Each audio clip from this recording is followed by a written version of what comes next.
Welcome to the deep dive. Today, we're digging into something really fundamental for development teams. Oh, yeah. What's that? Managing application secrets and credentials, all those API keys, database logins, cloud service accounts. Ah, the digital keys to the kingdom. Absolutely vital. Exactly.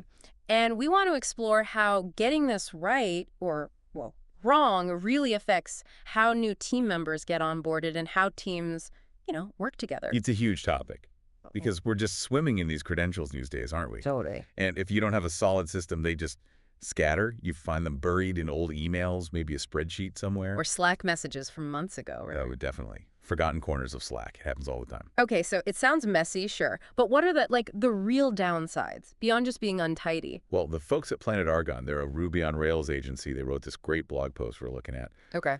And they really nail two big problems. First, it's just a massive time waster. How so? Imagine you're a new developer. You're keen, ready to go, but you need database access. Right. You could spend hours, maybe even days, just finding the right login, figuring out who has it, if it even still works. Oof, yeah, that's valuable engineering time just gone. The great credential fund. Exactly. It's an initiation nobody wants. Yeah. And the second thing, which is potentially way more serious, Security. bingo, Mm-hmm. security. When you've got sensitive access info floating around unsecured, when it's not clear who has access to what or if they even still need it. You're leaving the door wide open. Pretty much. It's just asking for trouble, inviting vulnerabilities. So the big question for this deep dive then is, how do teams get out of this mess? How do we manage these secrets securely and efficiently? Yeah, how do we make it safe, but also smooth out that onboarding process? Make it welcoming, not a hurdle. Right. And the core idea, the one Planet Argon really pushes, is using a proper, secure, team-focused password manager. Okay, so when you say password manager, most people think of like their personal one for websites. Right, for your Netflix login or whatever. Yeah. But this is different. For dev teams, it becomes this central, secure vault. Ah, so like the team's master key cabinet, but digital and secure. Exactly. It holds all those critical operational keys. And Planet Argon makes a really good point. Which is? It's not just about locking things down, though that's crucial, obviously. Yeah. It's also about making life easier for the developers day to day, Yeah. especially new folks. And it helps everyone collaborate better. How does it help collaboration? Well, if the credentials you need are easy to find, and importantly, if people only have access to what they actually need, things just flow better. Less Wow. hassle, less asking around. Gotcha. Now, Planet Argon mentioned they use 1Password, We do, yeah. They recommend it. but they also said something important, that the specific tool isn't necessarily the be-all and end-all. That's right. They stress that having a consistent, secure system that the whole team buys into and actually uses is the main thing. Okay.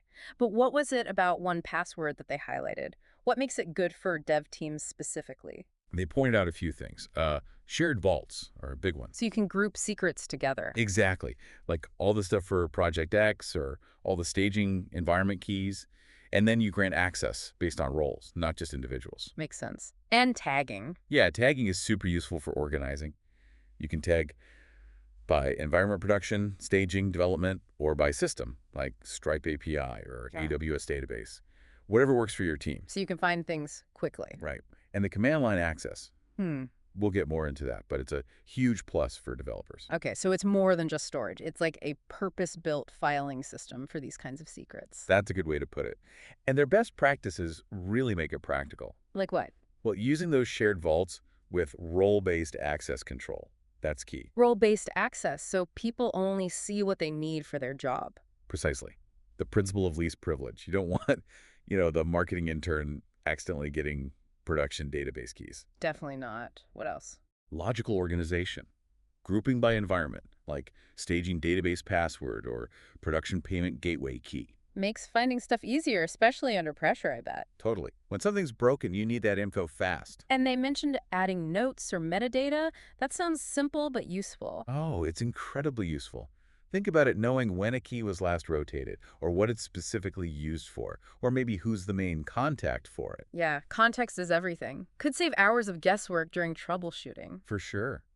Imagine debugging an API issue and seeing a note right there. Jane set this up last June, credentials rotated in December. Boom. And this idea of a dedicated onboarding vault, that sounds like a game changer for new hires. It really is. Instead of the new person playing detective, trying to hunt down 10 different logins. You just give them access to the new starter kit vault? Exactly. All the essentials they need to get started, right there, curated. It speeds things up massively. It probably makes them feel a lot more welcome, too. Shows you've thought about their experience.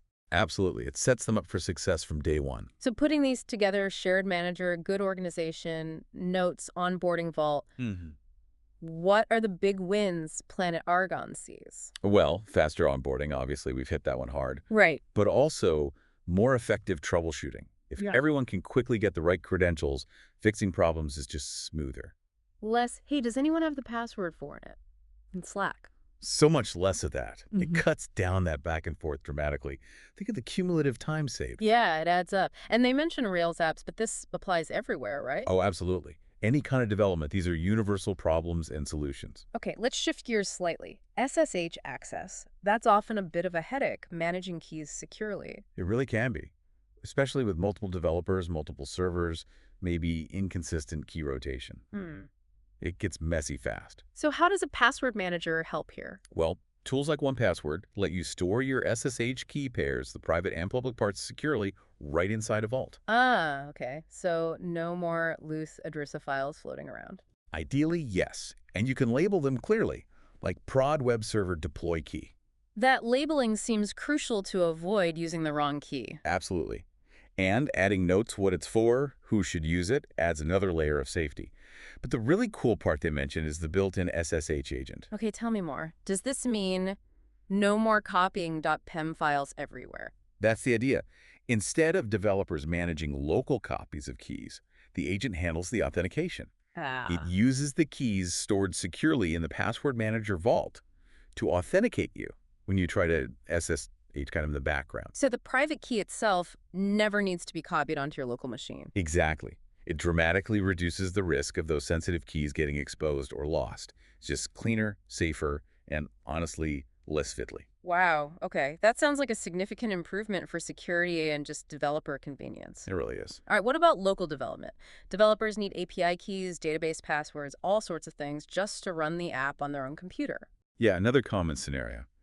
And this is where the command line interface, or CLI, support comes in, like the op tool for 1Password. CLI, so interacting with the password manager from the terminal. Exactly. It lets developers securely pull secrets right when they need them, directly in their command line. So instead of opening the app, finding the secret, copy and pasting. You just type a command. Planet Argon gave an example, like fetching a Stripe API key, op item, get Stripe Live secret key field password. Okay, so it just outputs the key right there. Right. But even better, you can use it to automatically populate your local environment files. Like the .env file. Yep. They showed a command like evil opinject.i.env.template.env. Whoa, okay, break that down. Inject. So you have a template file .env.template in your code repository. It has placeholders for secrets like Stripe key. Got it. Standard practice. The opinject command reads that template, looks up the actual secret values in your 1Password vault based on references in the template, and then creates your real .env file with the actual secrets filled in. Ugh, clever. So the real secrets are never stored in the code, never committed to Git. Precisely. They're only pulled down locally when you run that command. It keeps secrets out of the code base and off your machine in plain text most of the time. And makes rotating secrets easier too, I guess. Update it once in the vault. And everyone gets the new value next time they inject. Much simpler. Yeah. Storing that .env.template in the repo is a great tip they shared. This all sounds way more secure, but also just less annoying for developers. That's a key point Planet Argon makes. Developer happiness and security are linked. How so? Well, think about it. If getting the access you need is a real pain, developers are smart. They'll find workarounds. Right, because they just want to get the job done. Exactly. But those workarounds, maybe sharing a password in Slack, keeping personal copies of .env files that get out of sync, often compromise security. It's not malicious, just trying to reduce friction. Right. So if you provide tools that are both secure and easy to use, like a password manager with a good CLI. You remove that friction and reduce the temptation for insecure shortcuts. Precisely. Plus, it makes that onboarding smoother, more professional, good for new hires, good for external partners too. They can focus on the actual work, not access hurdles. Makes sense. The Planet Argon post also had an FAQ section, right? Addressing common concerns. Yeah, it was helpful. They tackled the, is this needed for small teams question. And the answer was? A definite yes. Hmm. Especially if you use multiple tools or environments. Even for small teams, it boosts security and makes onboarding way easier. What about alternatives? Did they only talk about 1Password? No, they mentioned others like Bitwarden, LastPass Teams, Dashlane. Their point was less about which tool and more about choosing one and using it consistently. Good point. And what kinds of secrets did they recommend storing? The usual suspects, SSH keys, API tokens, Stripe, Mhm. AWS, SendGrid, whatever you use, database logins, sensitive environment variables, basically any credential that shouldn't be lying around in plain text. And they reiterated the onboarding benefits in the FAQ. They did, emphasizing how having everything in one labeled place speeds things up. And they strongly warned against emailing credentials. Why specifically emailing? Seems obvious, but Because it's just so high risk. Emails get forwarded, hang around in inboxes forever, accounts can get compromised. It's just not a secure way to share sensitive keys. A password manager avoids all that. okay. So wrapping this up, what's the main takeaway from Planet Argon's perspective, the core message? I think it's really about reducing friction. Credential management is often invisible until it breaks. Right, then it's suddenly very visible and painful. Exactly. So investing upfront in a good system, the shared manager, clear organization, using tools like the CLI pays off hugely down the line. Less friction, faster access, quicker problem solving. Yep. They mentioned as an agency how much faster they can help clients when access isn't a roadblock.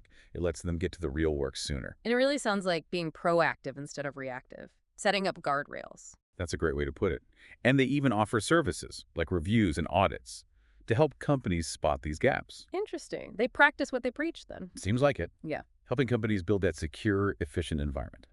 So to sum up our deep dive, basically getting a password manager, using it properly with these best practices, it's not just nice, it's pretty fundamental for dev teams today. Absolutely. It organizes the chaos, makes onboarding smoother, helps collaboration, and seriously boosts security. It's foundational. Couldn't agree more. And on that note, here's something for you, our listener, to think about. Beyond the obvious wins of efficiency and security we talked about, how may this kind of organized system for critical info make your whole development process more resilient, more adaptable in the long run? Interesting question. What other parts of your team's operations could benefit from this level of, thoughtful organization? Something to chew on. Thanks for joining us on this deep dive.